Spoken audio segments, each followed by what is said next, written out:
Hi, my name is Kirioth, and this is another episode of Bargain Bin, where we go onto Steam and we try and find a game for cheap. Now, we haven't done this for a little bit because, I'll be honest, I just kept picking bad games. Not intentionally, but it happened, and I didn't like it. This, however, has received almost entirely positive ratings, and it was the princely sum of £1.19. So hopefully it'll be good. As I am wont to do with these things, I didn't bother to check what it was. I just saw positive rating, very cheap, let's give it a blast. Why not? Let's do it. I feel like that loading icon was slightly offset center. I got surprised by the fucking massive skull. Okay, well. Is that meant to be water? Oh, it is water. Oh, it's like green water. Oh, hey, I can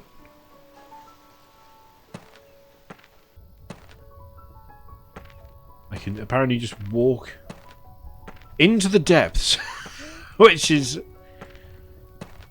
Okay, right, well, having tested that theory, shall we go back to where we're supposed to be? I mean, in fairness, it didn't lock me out of the water. It didn't, like, block me from coming up here. It let me do it, which is nice. That's something. I think maybe they should have blocked me from coming back here, because what the how do I do this every time? How do I grab games, and even if they're like they've got a good rating, I immediately break them. I don't know how I do it. There's also a weird bit of input lag on the controls, I've just noticed. Okay, well, there's a nice fire there. When it looks nice, it looks nice. First time I became aware about Lord, being hello. me was when, back in childhood, I discovered the need to hide from others. I'm not saying it as in becoming conscious of who I was or how important I was, but about knowing that I simply am. And also, this wasn't so much about concealing something specific from others, an object or an issue that troubled me, or about ghosting in some nook where they cannot find me. Just the urge to hide from anything and everything. How addictive it felt. So, I think we might be having a Drizzlepath-esque experience here. Straight. How do I do? Like, seriously, how do I do this? Although I'll be honest, the last Drizzlepath I actually quite enjoyed. As I said at the end of the video, I didn't hate it. If you go back, right, and you look at the first one compared to the latest one, Glass, he's made some real headway. Hiding became my Improvement's lifetime been massive. mirror, I shut your face, let mate. alone this everything else is blurred. Yet everything else can make a clean-cut sense when I keep it inside. Then that certain thing strips in my mind from any accident or draining consequence, and bleeds an aurora borealis, like the play of lights across this island's lake. Can you see that? What is going on with the draw distance here? I mean, it's quite nice and relaxing. It looks good. But yeah, I actually thought that the last Drizzlepath game, you can tell he's getting better at it. Like it's more it's like getting more and more cohesive as it goes along. That series. And I will say, no matter what you think of that genre overall, the guy who makes those, he knows how to use music effectively, and he can build atmosphere. You fucking hell, he builds atmosphere better than some AAA games I've played. And I realised the other day as well, right? This is after... I'm recording this on the same day that I've done that... depends which order these come out, but I just got off the back of recording the video about A nervous DMCA. smile and a cough, God. give or take. That's what I was rehearsing in my mind after the reporter who hooked me up this morning left for a phone call to pick up her crew. Oh. I thought this would be a nice way to start an interview. It sounds intriguing and serious, like a guy who goes the distance of taking risks.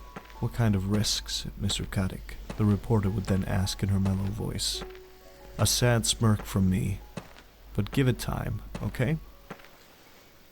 Sure.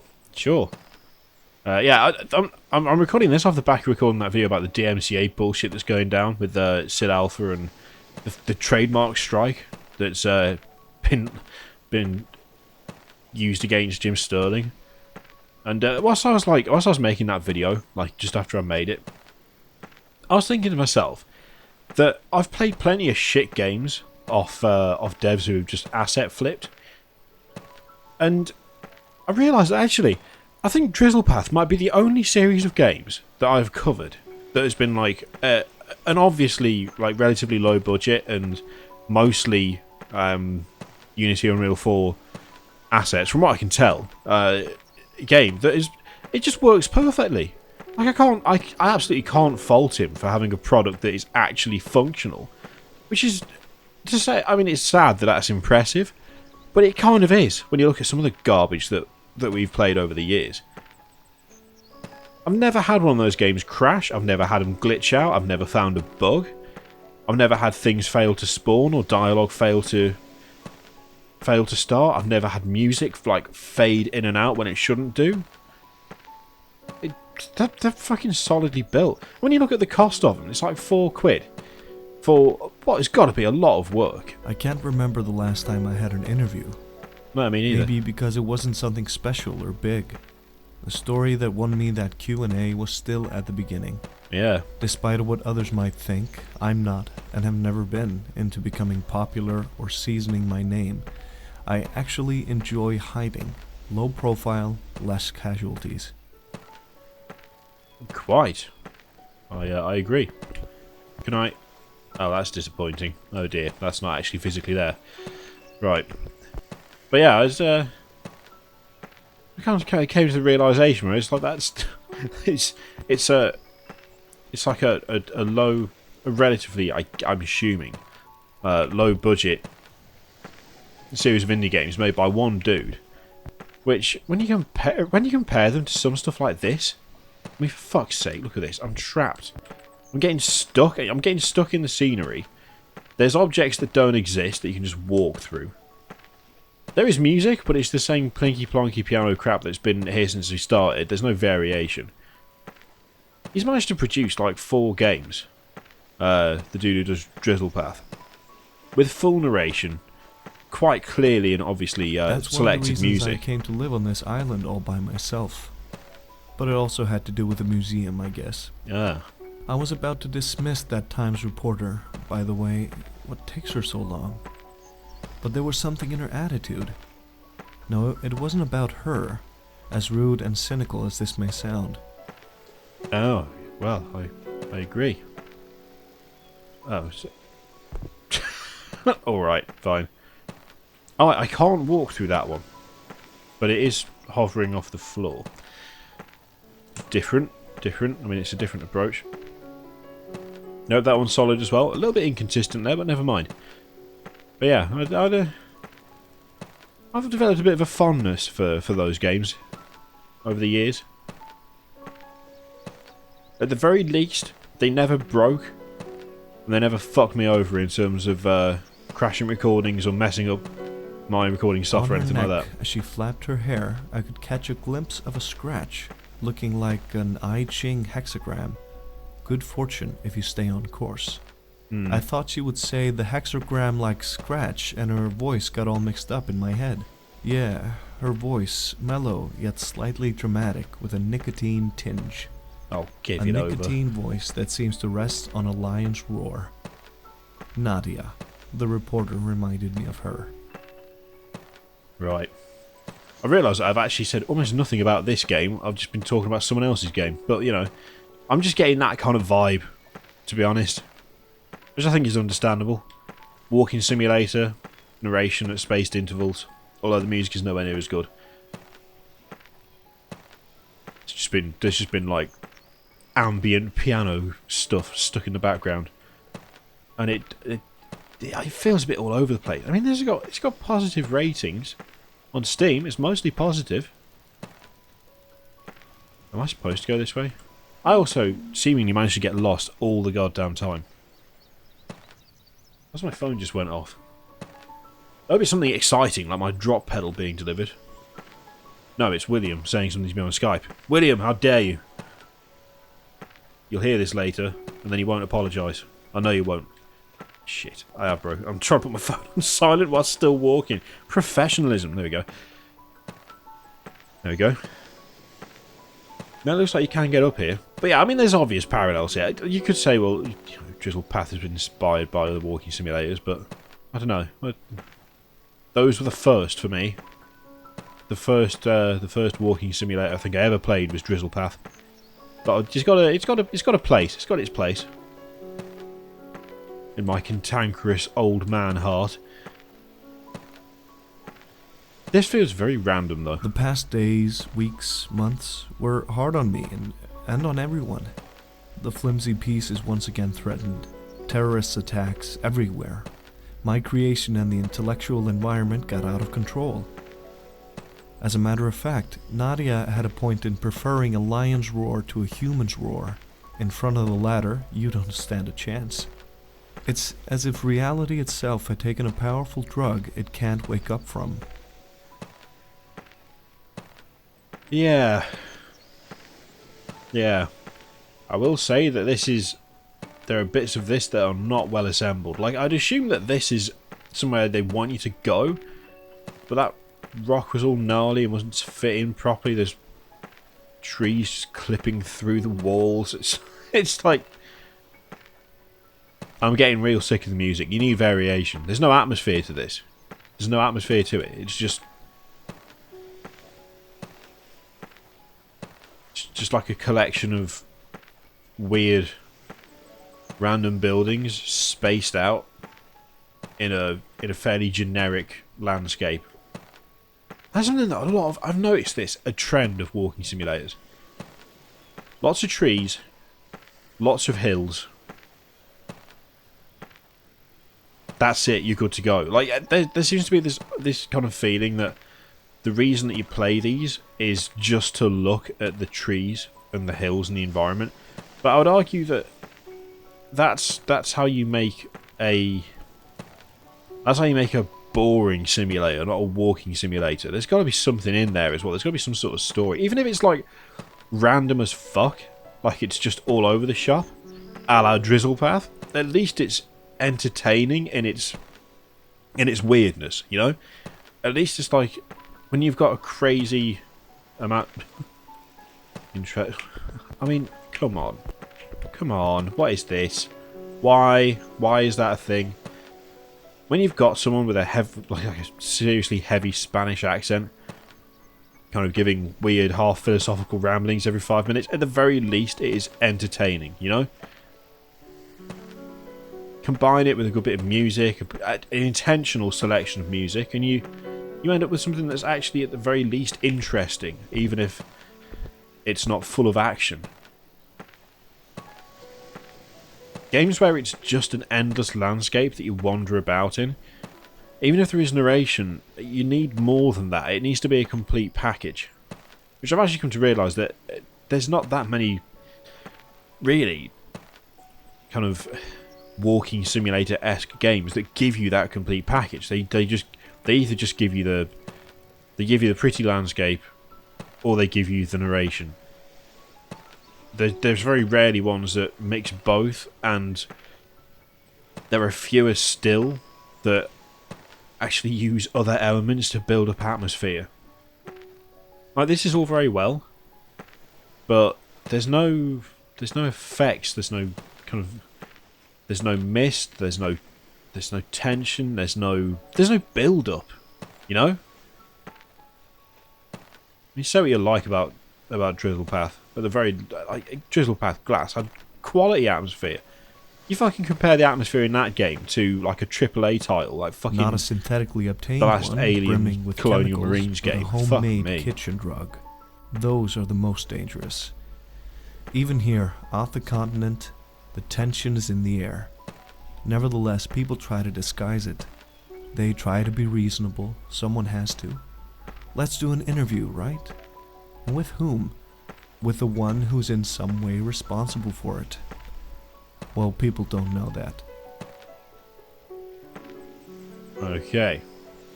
How the fuck do I get over here? Oh no, I can do it. Or can I? No. No, I cannot. Come on, there's gotta be a way around this. Does it not want me to go up there? Surely it does. Surely it wants me to go up there. Or is this just not the way up there? It kind of seems to lead to nothing, doesn't it? Alright, well I'm stuck again. I mean, this has mostly just been rambling about a completely different game, but you know. Gotta compare it to something, right? That's the closest relevant game I can think of. Okay, off we go.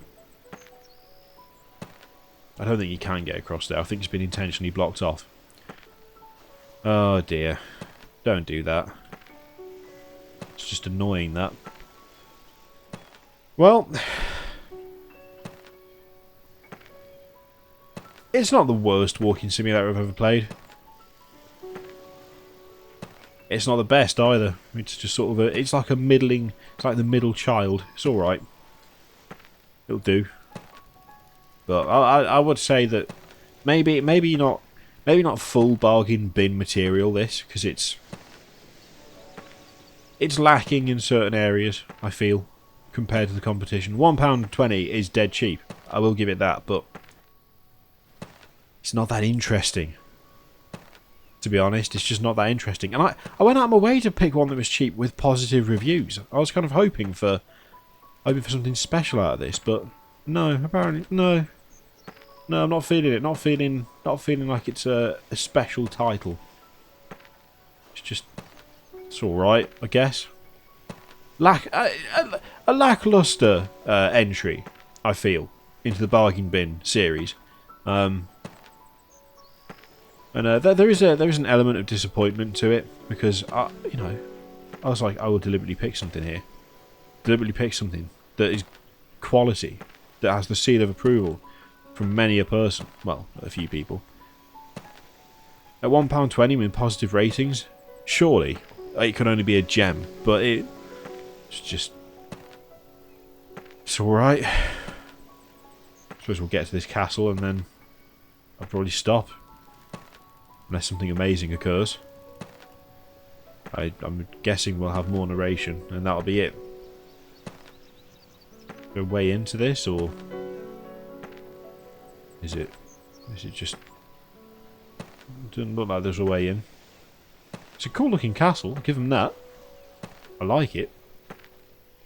Looks funky. And there is a sort of sprint, but it's not exactly a quick sprint. It's more a mild speed increase. Hey, there we go. If this pulls a jump scare, I'm out. I'm gone. I'm leaving.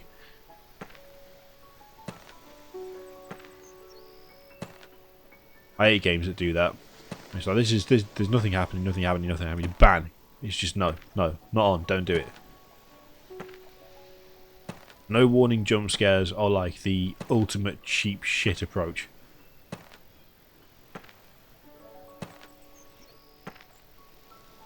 Well, I kind of thought something would... Oh, there we go. Miss Reporteress, just follow me. I'll show you the island. Like, not long ago, I showed it to Nadia. Walking seems to me to be putting off the daily threats and situations one avoids to face. A globetrotter could cancel wars, could make them redundant.